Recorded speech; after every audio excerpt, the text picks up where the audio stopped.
अयोध्येत 22 तारखेला होणाऱ्या ऐतिहासिक रामलल्ला प्राणप्रतिष्ठा सोहळ्यात जाऊ न शकणाऱ्या नागपूरकरांना थेट रामाचं दर्शन घडवण्यासाठी हलबा समाज मूर्तिकार संघाकडून 31 फुटाच्या रामाच्या कटआउटची निर्मिती केली जाते। विशेष म्हणजे प्रिंटिंगच्या या काळात हलबा मूर्तिकार संघाकडून हाताने हे चित्र साकारण्यात येत आहे। हुबेहूब हे चित्र असून समोर रामच उभा आहे असे यावेळेस वाटतंय। 31 फुटांचा कटआउट असून नागरिकांचं लक्ष वेधतोय।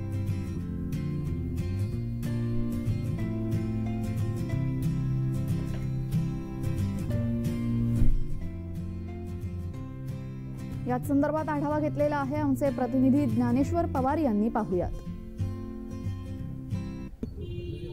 22 जानेवारी रोजी अयोध्या येथे श्रीराम प्रभू यांची प्राणप्रतिष्ठा केली जाणार आहे। त्याच अनुषंगाने संपूर्ण देशामध्ये जो आहे तो राममय वातावरण झालं असताना आता नागपूरमध्ये देखील या ठिकाणी आपण बघू शकतो की हलबा या सामाजिक संघटनेतर्फे 31 फूट उंचीची श्रीरामाची प्रतिकृती जी आहे ती साकारली जात आहे। आजच्या डिजिटल युगामध्ये एकंदरीत या ठिकाणी जर पाहिलं तर कुठलेही प्रिंटिंगचं काम या ठिकाणी केलं गेलं नाही। स्वतः या ठिकाणी जवळपास 150 कलाकार जे आहेत ते एकत्रित येऊन या ठिकाणी या मूर्तीवरती आपल्या हाताने या ठिकाणी पेंट चढवताना दिसत आहे आणि अगदी पेंटच्या माध्यमातून ही हुबेहूब श्रीरामाची मूर्ती जी आहे ती या ठिकाणी साकारण्यात आलेली आहे। एकूण जर बघितलं जवळपास 150 कलाकार जे आहेत ते या मूर्तीला साकार करण्यासाठी या ठिकाणी रात्रंदिवस 24 तास या ठिकाणी काम करताना आपल्याला पाहायला मिळत आहे। आपल्यासोबत याविषयी अधिकची माहिती देण्यासाठी स्वतः हलबा संघटनाचे काही पदाधिकारी आहेत। हो, काय सांगाल?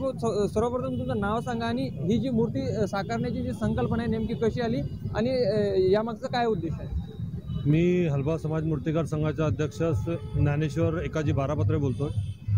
मूर्तीचं म्हणजे असं की आम्ही मूर्तिकार संघटनातर्फे एक विचार केला की येणाऱ्या 22 तारखेला प्रभू श्री रामजीचं प्राणप्रतिष्ठेनिमित्त आमचाही काही सहयोग लागावा व आमचे मूर्तिकार एकत्र यावे, सर्व जातीय समुदायाचे मूर्तिकार एकत्र यावे व उत्सव साजरा करण्यात यावा, त्या निमित्ताने आम्ही हे करतो। एकूण किती कलाकार या ठिकाणी काम करताय आणि किती दिवसापासून हे काम चालू आहे? आज सकाळीपासून तर कसं येणाऱ्या जाणारे म्हणजे ते 25-30 कलाकार यामध्ये भिडले आहे ना। मेन इथला एक चित्रकार म्हणजे निलेश बिनेकर, राकेश पाटराबे, दीपक पटेकर, म्हणजे असे 5-7 कार्यकर आहे, जसे देवराजी नंदनवार आहेत। अच्छा, हा जो कटआउट आहे हा कटआउट कुठे लावला जाणार आणि याला काही विधिवत पूजा अर्चना वगैरे केली जाणार आहे का? हे विधिवत कटआउट आपल्या गोलीबार चौकात गॅलेक्सी कॉन्व्हेंटच्या समोर लावणारा मोदेकर बिल्डिंगच्या समोर आणि त्याची 11:30च्या दरम्यान आपली जी प्राणप्रतिष्ठेची वेळ आहे त्या दरम्यान आम्ही त्याची पूजा करू। नक्कीच आपण पाहू शकतो की अजूनही हा काम जो आहे तो या ठिकाणी ते कारागीर करताना दिसत आहेत। जवळपास दररोज 25 ते 30 कलाकार वेगवेगळे कलाकार या ठिकाणी येऊन या ठिकाणी काम करत असतात।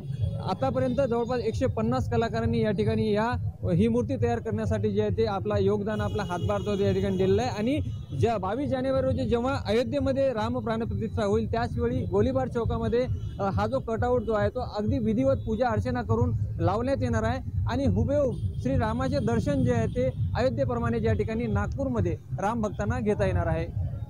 न्यूज जय महाराष्ट्र करता मी ज्ञानेश्वर पवार, नागपूर।